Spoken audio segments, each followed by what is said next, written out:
কোরআনে দেখো খোদা কি যে বলে, দুনিয়াতে আছি মোরা পরীক্ষার হলে। হাসর মাঠে রেজাল্ট যখন দেবে আল্লাহ, ঝুলিয়ে দেবে মিজানের পাল্লা।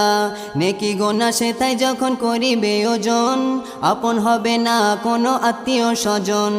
ইমানদারের নেকি যখন হবে যে ভারী, জান্নাতে পাবে বাড়ি গাড়ি ও নারী। বেদিন কাফেরদের নেকি হালকা শুনে, ফেলে দেবে তাদের জাহান্নামের আগুনে। কিছু বান্দা আছে জন্ম মুসলিমের ঘরে, কিন্তু দুঃখের কথা তারা যাবে জাহান্নামে। কিছু বান্দা আছে জন্ম মুসলিমের ঘরে, কিন্তু দুঃখের কথা তারা যাবে জাহান্নামে। কিন্তু দুঃখের কথা তারা যাবে জাহান্নামে।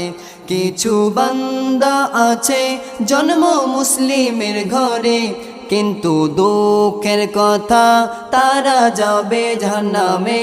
কিন্তু দুঃখের কথা তারা যাবে জাহান্নামে, যাবে জাহান্নামে। কারোর বিপদে যে উপকার করিবে, উপকার করে তারে খোটা দেবে। উপকার করে তারে খোটা দেবে, সে